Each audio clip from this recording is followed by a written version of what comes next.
Jai Hind, dear students. I'm your science teacher, Dr. Preeti Mittal, and we are studying one of the most interesting chapters from the biology portion of class 10th, that is heredity. In the previous video, we have seen about the introduction of this chapter और हमने देखा था कि variations की क्या importance है and we have seen about acquired and inherited traits.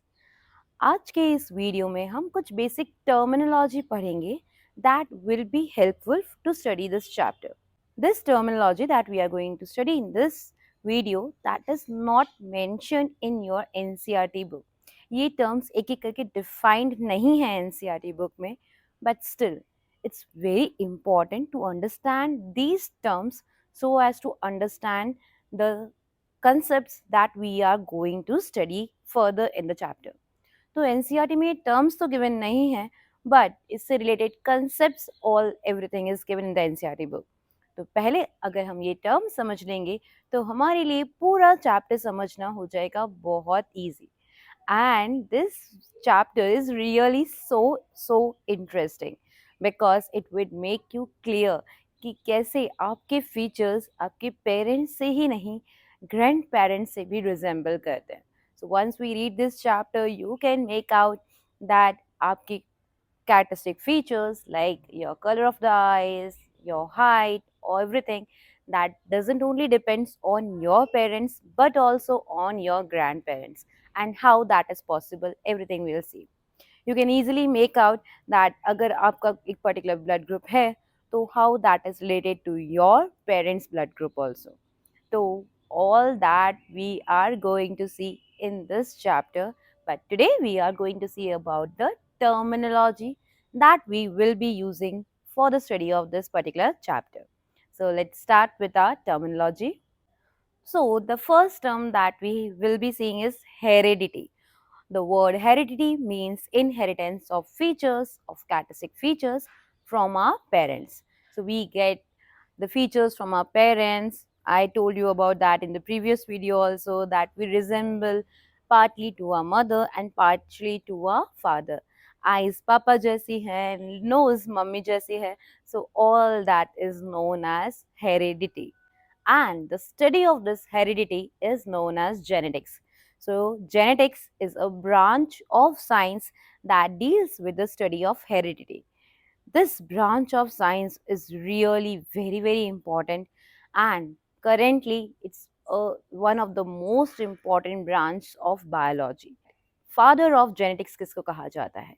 Sir Gregor Johann Mendel is known as the father of genetics.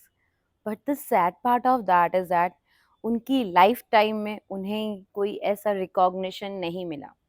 उनकी death के बाद उन्हें कहा गया father of genetics. He worked for 7 years to study about genetics. He spent 7 years studying the pea plant. Pea plant पे उन्होंने सारी study करी थी. तो उन्होंने 7 years तक पी प्लांट को स्टडी करा और उन्होंने अपने लॉज बताए and he submitted the papers. Research papers बनाकर उन्होंने सबमिट करे. उनके रिसर्च पेपर्स सबमिट करने के 35 years बाद उन रिसर्च पेपर्स को रिकॉग्नाइजेशन मिला. मतलब उन्होंने सबमिट तो कर दिए, दैट वाज कंसिडर्ड, बट वो स्प्रेड नहीं हुए. 35 years बाद ऐसा क्या हुआ? कुछ और साइंटिस्ट थे, उन्होंने भी वर्क किया about the laws of inheritance. उन्होंने भी स्टडी किया कि इनहेरिटेंस कैसे होता है, कैसे बच्चों के फीचर्स पेरेंट्स पर डिपेंडेंट होते हैं. तो जब उन्होंने स्टडी किया and he they came to know कि ये सब बातें तो पहले ही मेंडल बता चुके हैं, and that to the recognition to Mendel. And after that, he was regarded as the father of genetics. But all that happened approximately 16 years after his death. तो जब उन्हें फादर ऑफ जेनेटिक्स कहा गया, जब उनके वर्क को recognition मिला, तब तक उनकी डेथ हो चुकी थी. उनकी डेथ को 16 इयर्स हो चुके थे और उसके बाद उन्हें फाइनली उनके वर्क के लिए रिकॉग्नाइज किया गया. So that's a sad part, but that was about Mendel. Mendel ने बहुत अच्छा काम किया, बहुत अच्छे से लॉज को बताया and what ever work he did that was purely based on observations. सिर्फ प्लांट्स को ग्रो करके ऑब्जर्व करके उन्होंने ये सारी चीज़ें बताई। बिकॉज जब मेंडल ने ये लॉज बताए at that time well developed microscope भी नहीं थे, और इसलिए उन्होंने कोई भी माइक्रोस्कोपिक स्टडी करके ये सारी फाइंडिंग्स नहीं दी। तो इट्स रियली अमेजिंग, आप देखोगे इस चैप्टर में कि क्या क्या फाइंडिंग्स बताई मेंडल ने, and telling all that just purely on the basis of observation. That was really a big task, and that is why only he is known as father of genetics. Next, the terms that we are going to study about is the chromatin threads. आप लोगों जब भी इस chapter को पढ़ा होगा school में, और when ever you study about inheritance, जब भी हम इनहेरिटेंस की बात करते हैं तो हम कहते हैं कि जीन्स ट्रांसफ़र होते हैं एक जनरेशन से दूसरे जनरेशन पे। कभी हम कह देते हैं क्रोमोसोम्स ट्रांसफ़र हो रहे हैं, कभी कभी हम कहते हैं कि डीएनए ट्रांसफ़र हो रहा है from one generation to another. तो एक्चुअली ट्रांसफ़र हो क्या रहा है? जीन्स, क्रोमोसोम्स, डीएनए और what? So we will see to the meaning of all these terms. Okay, starting with chromatin threads. Chromatin threads, अगर आप किसी सेल को माइक्रोस्कोप के अंदर में ऑब्जर्व करोगे तो उसके न्यूक्लियस के अंदर आपको एक जेनेटिक मटेरियल दिखेगा, and that genetic material is there in the form of thread like structures. इस जेनेटिक मटेरियल के अंदर क्या है? That is containing the DNA. और ये DNA, deoxyribonucleic acid, किस फॉर्म में है सेल के अंदर? थ्रेड लाइक स्ट्रक्चर्स हैं that are spread all around in the cell, and this thread like structures is only known as chromatin threads. Okay, next term is chromosomes. जब कोई cell divide होने वाला होता है तो ये क्रोमैटिन थ्रेड्स अपने आप को अरेंज कर लेते हैं, they get arranged properly, and they just get coiled and condensed and form a particular shape. At that time they are known as chromosomes. तो यही chromatin threads फॉर्म कर लेंगे एक proper shape, they will be getting a proper shape, coil and condensed हो जाएंगे, and that only we call it as chromosomes. तो जब आप सेल डिवाइड होने वाला है तब उसको ऑब्जर्व करोगे तो न्यूक्लियस के अंदर आपको क्रोमैटिन थ्रेड नजर नहीं आएंगे।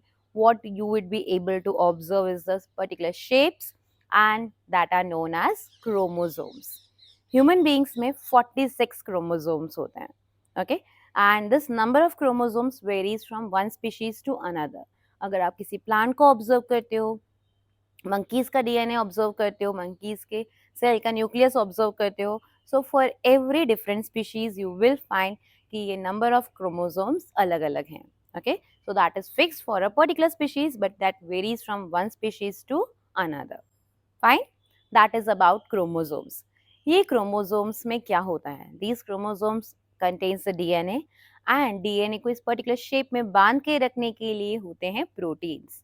तो DNA and proteins together make up our chromosomes. Human beings में 46 क्रोमोसोम्स हैं, और इन 46 क्रोमोसोम्स में से 23 क्रोमोसोम हमें मिलते हैं हमारे फादर से, and 23 chromosomes come from our mother. ये 46 क्रोमोसोम्स का स्ट्रक्चर एक दूसरे से अलग अलग होंगे। Chromosome number 1 will be having different information as compared to chromosome number 2, but आपकी बॉडी के हर सेल में क्रोमोसोम नंबर 1 में जो इंफॉर्मेशन है that is the same in every cell of your body. Okay, next term is about DNA. ये DNA क्या है? DNA is deoxyribonucleic acid, and ये डीएनए कैरी करता है सारी genetic information. So all the genetic information about you, आपकी eyes का colour क्या होगा, आपका ब्लड ग्रुप क्या होगा, what would be your height, आपको फ्यूचर में जाके कौन सी डिजीजेस होने के चांसेस ज़्यादा हैं, all that information will be there in your DNA. तो डीएनए सारी जेनेटिक इंफॉर्मेशन कैरी करता है। I told you earlier also कि बहुत सारे क्रोमोसोम्स हैं, तो every chromosome is having the DNA. Now ये डीएनए की अप्रोक्सीमेट लेंथ क्या है? That is not mention in the book, but so interesting to know that I can't resist myself to tell you that.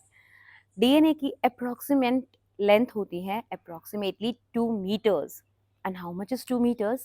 If I just show you, that this is the tip of my finger and this is the tip of my shoulder. So approximately this length from the tip of my finger to the tip of my shoulder, this length is approximately 1 meters. So double कर दीजिए, that will give you 2 meters. That is approximate length of DNA. और अब आप पूछोगे कि ma'am ये सारे DNA की बॉडी के सारे डीएनए की मिलाकर लेंथ है क्या? नहीं, that is the length of a single DNA. एक एक डीएनए, आपके सेल के अंदर 46 क्रोमोसोम्स हैं तो 46 डीएनए हैं और हर एक डीएनए की लेंथ अप्रोक्सीमेटली है 2 मीटर्स। तो इजंट दैट अमेजिंग? आपने ये डीएनए का स्ट्रक्चर बहुत बार आपकी साइंस प्रैक्टिकल कॉपीज में देखा भी होगा। डबल हेलिकल स्ट्रक्चर कहलाता है the structure of DNA. Next is about genes. ये जीन्स क्या होते हैं? डीएनए का एक पर्टिकुलर सेगमेंट, एक पर्टिकुलर पार्ट किसी एक पर्टिकुलर प्रोटीन को बनाने की इंफॉर्मेशन कैरी करता है। फॉर एग्जाम्पल, अगर एक पर्टिकुलर पार्ट है डीएनए का that carries information about your height, तो that part of this DNA that is carrying the information about your height, this segment of DNA is known as a gene. तो DNA का एक part जो कि एक particular type की information carry करता है that will be known as genes. Mendel ने कभी भी वर्ड जीन्स यूज नहीं करा, he use the word factor instead of genes. तो जिन्हें हम आज जीन्स कहते हैं that was known as factors by Mendel. ये जीन्स हमेशा पेयर्स में होते हैं। जैसे मैंने आपको बताया था ह्यूमन बीइंग्स हैव 46 क्रोमोसोम्स, तो 46 क्रोमोसोम्स को हम कह सकते हैं 23 पेयर ऑफ क्रोमोसोम्स, क्योंकि इन 46 क्रोमोसोम्स में से 23 क्रोमोसोम हमें मिलते हैं हमारे फादर से and 23 we get from our mother. तो for every set of information, for example अगर आपकी हाइट के बारे में बात करें तो आपकी हाइट को रिप्रेजेंट करने के लिए इंफॉर्मेशन सिर्फ एक सिंगल क्रोमोसोम में नहीं, आपकी सेल के 2 क्रोमोसोम्स में ये सेम इंफॉर्मेशन होगी कि आपकी हाइट कैसे होगी। तो ऐसे 2 genes that are present on 2 different chromosomes and that carry the similar type of information that are known as allele. For example, in case of pea plant, the color of the flowers could be violet or white. So violet and white, these are representing 2 allele. और ये दोनों allele एक ही particular characteristic को represent कर रहे हैं। ये allele they are present on 2 different chromosomes. ये अलील सेम भी हो सकते हैं एक पर्टिकुलर प्लांट में and they could be different also. And here comes our next term that is homozygous and heterozygous. Homozygous, now what is homozygous? अगर ये दोनों अलील सिमिलर इंफॉर्मेशन कैरी कर रहे हैं, suppose both the allele are carrying the information that the colour of the flower should be violet, then that is known as a homozygous condition. Or both the alleles are carrying the information that the color of the flower should be white, and this is also an example of a homozygous condition. But these allele could be carrying different information also. For example, पापा से जो gene मिला है उसमें information है कि colour of the flower होना चाहिए वॉयलेट, एंड मम्मी से जो जीन्स आए हैं उनमें इंफॉर्मेशन है कि फ्लावर का कलर होना चाहिए white. then that condition is known as a heterozygous condition. अगर ये दोनों allele different हैं तो that condition is known as a heterozygous condition. अगर condition heterozygous है तो फिर flower का color क्या होगा? Okay, so let's talk about that.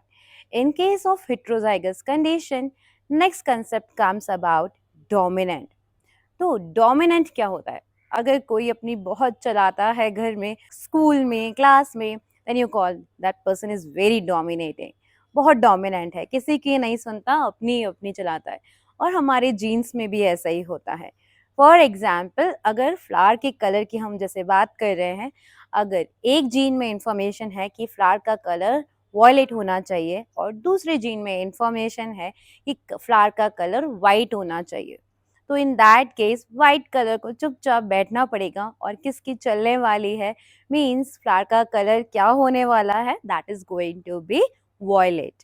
And such a gene that is able to express itself, दूसरे को जो चुप बिठा दे, that gene is known as a dominant gene. और बेचारा हमारा वाइट कलर वाला जीन जो बेचारा डोमिनेंट जीन की प्रेजेंस में चुप बैठ गया है, that is known as a recessive gene.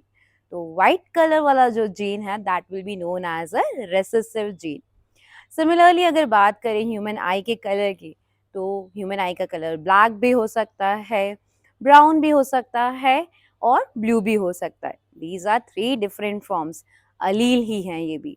और अगर एक जीन जो पापा से मिला है that is carrying the information कि आइज का कलर ब्लू होना चाहिए, बट मम्मी से जो जीन मिला है that is having the information कि आइज का कलर ब्लैक होना चाहिए. तो in that case, black color is the dominant one, and the eyes color of the baby that would be black in color.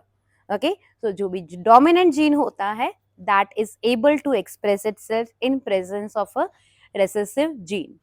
तो recessive gene अपने आप को कब एक्सप्रेस कर पाएगा? आइज ब्लू भी तो होती हैं, पी प्लांट के फ्लावर्स का कलर वाइट भी तो होता है. सो रेसेसिव जीन अपने आप को तभी एक्सप्रेस कर पाता है, शो कर पाता है, when both the genes are having the same information. Suppose पापा प्लांट से जो जीन आया that is also having the information of white flower, ममा प्लांट से जो इंफॉर्मेशन आई that is also having the information of white flower. Then अगर ये दोनों अलील सेम है, then only the recessive gene will be able to express itself. तभी वो अपना इफेक्ट शो कर पाता है. सिमिलरली आइज के कलर में अगर ब्लू आइज के इंफॉर्मेशन पापा और मम्मी दोनों के क्रोमोसोम्स में प्रेजेंट है, then only the person's eye would be blue in color. So that is the concept of dominant and recessive gene. These dominant genes are represented by a capital letter. For example, tall height of a plant is a dominant gene and that would be represented by capital T. उसका opposite जो recessive gene है that is represented by a small letter. But small height, short height या dwarf feature that is a recessive feature in case of plants and उसको small d से नहीं small t से represent करेंगे. तो दोनों features के लिए, दोनों अलील के लिए हम सेम अल्फ़ाबेट यूज़ करेंगे, बट डोमिनेंट वन के लिए capital alphabet that is capital T and recessive gene के लिए हम small alphabet that is small T से उसको रिप्रेजेंट करेंगे. I hope that is clear. We will see a lot about all this. The law of dominance में हम पढ़ेंगे in Mendel's laws. Now next term comes about the phenotype. phenotype represents कि plant का physical appearance कैसा है. हमने बात करी थी कि फ्लावर का कलर वॉयलेट हो सकता है या वाइट हो सकता है. तो violet colour, white colour that is representing the phenotype of a plant. इसी तरह से प्लांट की हाइट टॉल होगी या ड्वार्फ होगी, that is another phenotype. Mendel ने ऐसे 7 कॉन्ट्रास्टिंग फीचर्स को स्टडी किया था पी प्लांट पे, and all these features are known as phenotype. प्लांट का फिजिकल अपीयरेंस कैसा है, वो दिखने में कैसा है, टॉल है, ड्वार्फ है, colour of the flowers purple है या वाइट है, shape of the seeds round है या रिंकल्ड है, all that is known as a phenotype of a plant. Next comes the genotype. NCERT में जीनोटाइप की जगह जेनेटिक मेकअप वर्ड यूज़ किया है. ये जेनेटिक मेकअप और genotype, what is it? So genotype represents कि प्लांट के अंदर अलील कैसे हैं. हमने बात करी थी कि होमोजाइगस कंडीशन में ये दोनों अलील सेम होंगे. फॉर एग्जांपल कैपिटल टी मतलब दोनों डोमिनेंट जीन होंगे तो प्लांट की हाइट टॉल होगी, तो उसका फिनोटाइप टॉल होगा और उसका जीनोटाइप क्या रहेगा, capital T. Similarly capital T small T होगा तब भी phenotype is tall, but genotype या जेनेटिक मेकअप कैसा है, one is capital T and the other is small T. Small T अगर दोनों ही टी स्मॉल हैं दैट इज फिनोटाइप प्लांट का रहेगा, that the plant would be a short heighted, means a dwarf plant will be there. But उसका genotype क्या रहेगा, that is small T. तो जीनोटाइप किसी प्लांट्स का जेनेटिक मेकअप बताता है कि उसके अंदर किस टाइप के अलील प्रेजेंट हैं, and that will show you the genetic makeup or genotype of a plant. Now comes the next term, that is monohybrid cross. Monohybrid cross का क्या मतलब होता है? I told you that Mendel ने बहुत study करी थी। 7 years तक मेंडल ने पी प्लांट को स्टडी किया। मेंडल ने जब प्लांट्स को स्टडी करने स्टार्ट किया तो उन्होंने एक पर्टिकुलर टाइम पर सिर्फ एक ही फीचर को स्टडी किया, एक ही ट्रेट को स्टडी किया। For example height of the plant. So when they were studying about the height of the plant, उन्होंने दूसरी चीज़ों को कंसिडर नहीं किया। When he was studying about just the color of the flowers, he was just concentrating on the color of the flowers. तो जब हम एक ही फीचर को स्टडी करते हैं, जब एक ही किसी पर्टिकुलर ट्रेट के बारे में स्टडी करते हैं, उसकी क्रॉसिंग को ऑब्जर्व करते हैं, then that type of a cross is known as a monohybrid cross. Mono word का मतलब ही होता है वन, सिंगल। सो मोनोहाइब्रिड क्रॉस में हम किसी एक पर्टिकुलर ट्रेट को ही स्टडी करेंगे, and that type of crossing will be known as a monohybrid cross. Second type of cross could be a dihybrid cross. Dihybrid, di word का मतलब आप जानते हो दो। So when we are studying about two different features, two different characteristic features simultaneously at the same time, then such a study is known as a dihybrid cross.